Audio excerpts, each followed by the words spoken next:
It's Friday, December 9th, 2022, and welcome to episode 31 of the Alameda Postcast, an audio service of the Alameda Post.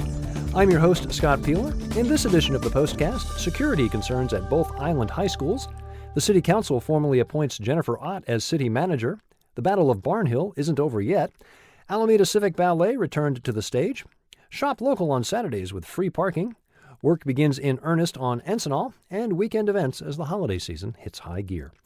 These stories and more on this episode of the Alameda Postcast. Our top story, tensions remained high at Alameda High School on Thursday afternoon as the school was locked down briefly after another intruder was reported on campus around 3 p.m. At 3:20 p.m., the school sent parents a text message that stated, quote, AHS currently sheltering in place due to possible intruder on campus. Police believe there is not an active threat but are keeping shelter in place while they search the campus. All students, staff are safe. Families, please avoid campus until students are released, end quote. Shortly after that message was sent, at about 3:25 p.m., the all-clear was given for the school to be reopened. Lieutenant Alan Kubayama with the Alameda Police Department confirmed the intrusion when contacted by the Alameda Post. AHS reported an unknown person on campus. One of the responding officers saw a person matching the description walking away from the school as he approached. The AUSD posted another statement from Superintendent Pascal Scuderi online at 5 p.m. confirming the incident and calling it a false alarm. Quote, AHS staff put the school in a shelter in place at around 3 p.m. due to a report of a possible intruder on campus. The Alameda Police Department was called and they came to help investigate. The police arrived and conducted an investigation which included a sweep of AHS facilities and determined that there was not an intruder on campus, nor was there any threat. All students and staff were safe throughout this incident. While we are relieved that this was a false alarm, we know that many of you may feel unsettled by recent events. End quote. The timing of this latest event at Alameda High is extremely inopportune for the Alameda Unified School District. Thursday's lockdown follows reports of hate speech at AHS last week, a lockdown at Encinal High School on Monday, and 2 intruders at AHS on Tuesday. As the Post reported Wednesday, a student in the senior class said, quote, I feel unsafe and nervous on campus with the knowledge that anyone can walk onto AHS, end quote. Late in the evening yesterday, Wednesday, a letter from Superintendent Scuderi was posted to social media regarding the Tuesday incidents.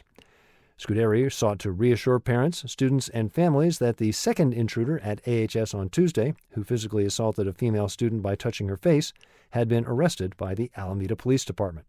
Scuderi explained that Alameda High School was not locked down for either Tuesday incident because, quote, in the first case, Principal Ithaburn had successfully engaged the man and brought him into his office where he did not pose a threat to the school.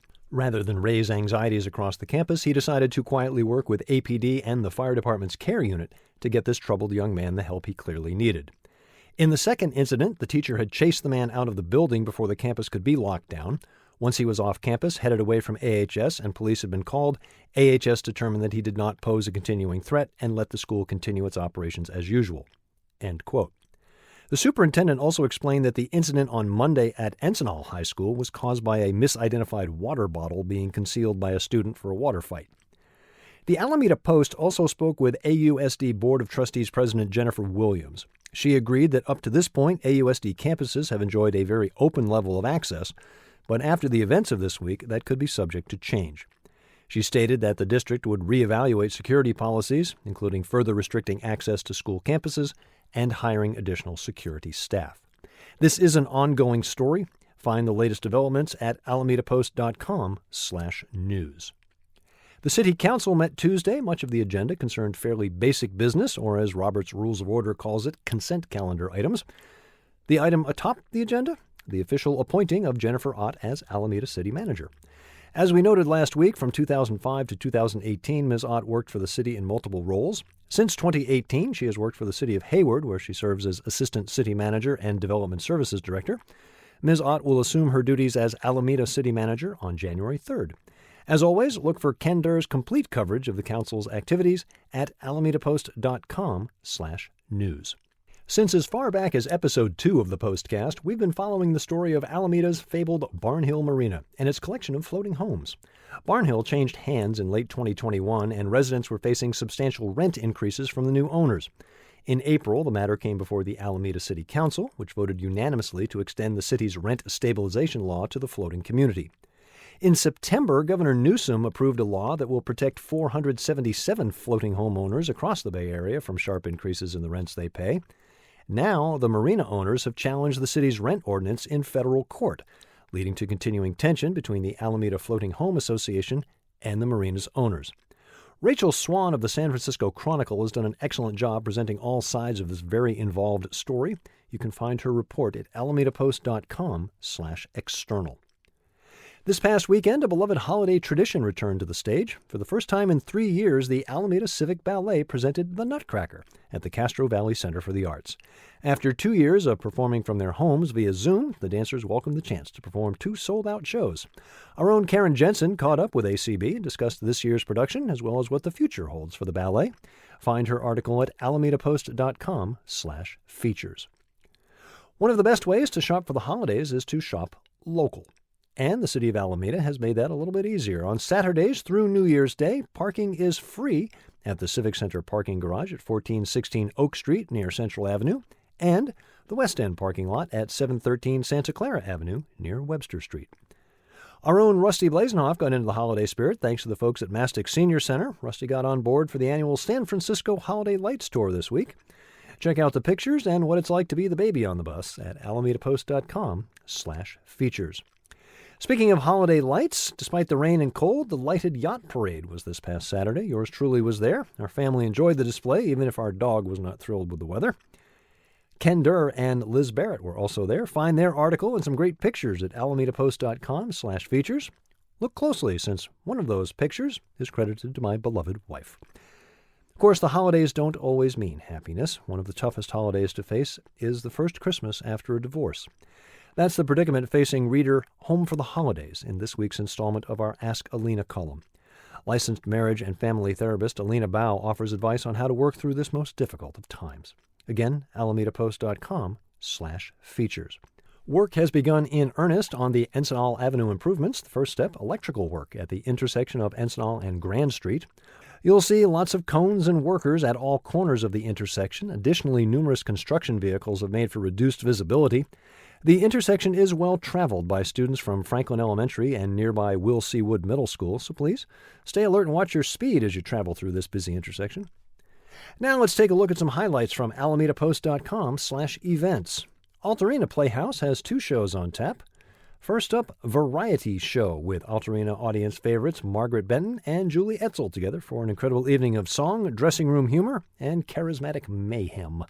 Join them as they share their extraordinary talents and a peek inside their longtime friendship. Show runs the next 2 weekends.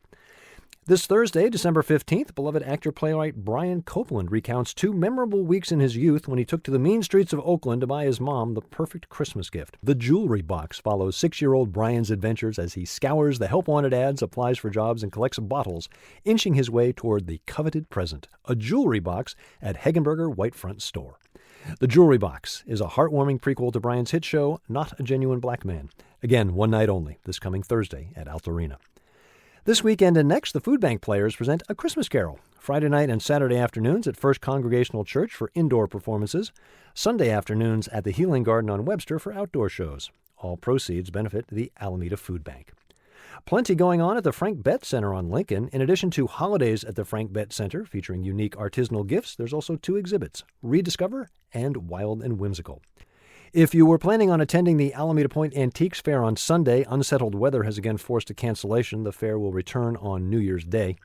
Still, you can check out the Spirits Alley Makers Market and Bar Hop Sunday from noon to 5 at Building 43 Winery, Faction Brewing, Dash Cellars, and Urban Legend.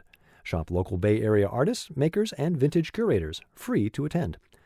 Also on Sunday, shop the Phoenix Market at 2315 Lincoln for handmade crafts and baked goods. Details for all these events at alamedapost.com/events. Looking for the gift that keeps on giving? Why not support the Alameda Post? Now through the end of the year, your donation can be doubled. You can donate to the great cause of nonprofit news for Alameda, feel even better because your donation goes twice as far, and score some great Alameda Post swag to keep for yourself or give as a gift. Details at alamedapost.com/memberships. You can also find us on Facebook, Instagram, and YouTube. Find the Postcast wherever you get your podcast, or simply tell your smart device to play the Alameda Postcast podcast. I'm Scott Peeler. I'll be back next Friday with episode 32 of the Alameda Postcast.